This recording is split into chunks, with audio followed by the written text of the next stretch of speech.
नमस्कार साथियों, welcome my YouTube channel प्राचीन वेद ज्ञान में। साथियों, आज फिर से हम आपके लिए लाए हैं एक और नया प्रसंग, कालिदास की ज्ञानवर्धक कहानी। अगर आपने अभी तक हमारा यूट्यूब चैनल सब्सक्राइब नहीं किया है तो वीडियो को लाइक करें और चैनल को सब्सक्राइब करें। और अब करते हैं वीडियो शुरू।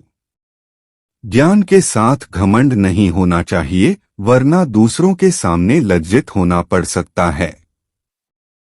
महाकवि कालिदास के जीवन के कई ऐसे प्रसंग हैं जिनमें सुखी जीवन के सूत्र बताए हैं। वे बहुत ज्ञानी थे, लेकिन एक समय उन्हें इस बात पर घमंड हो गया था।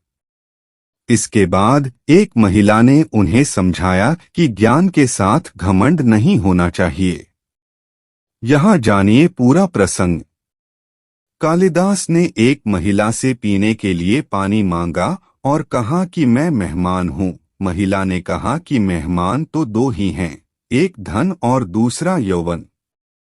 3 वर्ष पहले। ज्ञान के साथ घमंड नहीं होना चाहिए, वरना दूसरों के सामने लज्जित होना पड़ सकता है।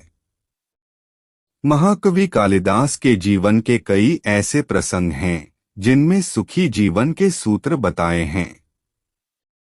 वे बहुत ज्ञानी थे, लेकिन एक समय उन्हें इस बात पर घमंड हो गया था।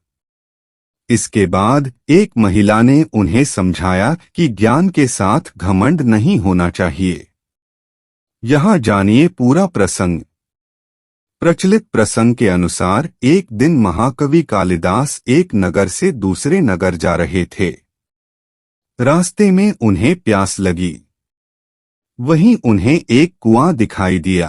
वहां गांव की एक महिला पानी भर रही थी। कालिदास ने महिला से कहा कि मुझे प्यास लगी है, कृपया पानी दीजिए। महिला ने कहा कि मैं आपको नहीं जानती हूं, कृपया अपना परिचय दें। इसके बाद मैं पानी दे दूंगी। कालिदास को अपने ज्ञान पर घमंड था। उन्होंने अपना नाम न बताते हुए कहा कि मैं मेहमान हूँ। महिला बोली कि आप मेहमान कैसे हो सकते हैं? संसार में सिर्फ 2 ही मेहमान हैं, एक धन और दूसरा यौवन। गांव की महिला से बात सुनकर कालिदास हैरान रह गए। उन्हें उस महिला से ऐसी बात की उम्मीद नहीं थी। वे फिर बोले कि मैं सहनशील हूँ। महिला ने कहा कि आप सहनशील नहीं है, इस संसार में सिर्फ 2 ही सहनशील हैं। एक ये धरती जो पापी और पुण्यात्माओं का बोझ उठाती है, हमें खाने के लिए अनाज देती है। दूसरे सहनशील पेड़ हैं जो पत्थर मारने पर भी फल ही देते हैं। कालिदास ने फिर कहा कि मैं हठी हूँ। महिला बोली कि आप फिर झूठ बोल रहे हैं। हठी 2 ही हैं, एक हमारे नाखून और दूसरे बाल। इन्हें बार बार काटने पर भी फिर से बढ़ जाते हैं। महिला से ऐसी ज्ञान वाली बातें सुनकर कालिदास हार मान गए और बोले कि मैं मूर्ख हूं।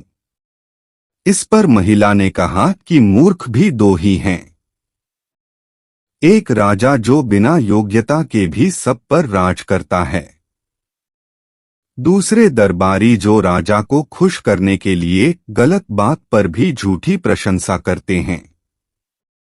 अब कालिदास महिला के चरणों में गिर पड़े और पानी के याचना करने लगे।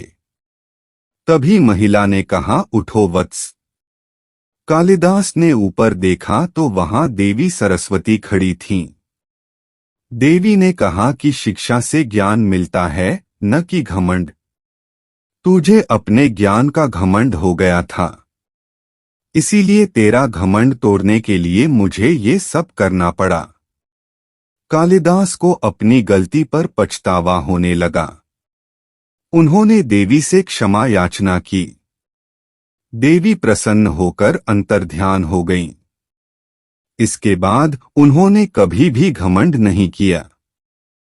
साथियों, ऐसे ही और नई नई कहानी हम आपके लिए रोज लेकर आते हैं। अगर अभी तक आपने हमारा YouTube चैनल सब्सक्राइब नहीं किया है तो वीडियो को लाइक करें और चैनल को सब्सक्राइब करें और साथ में घंटी के बटन को दबा दें।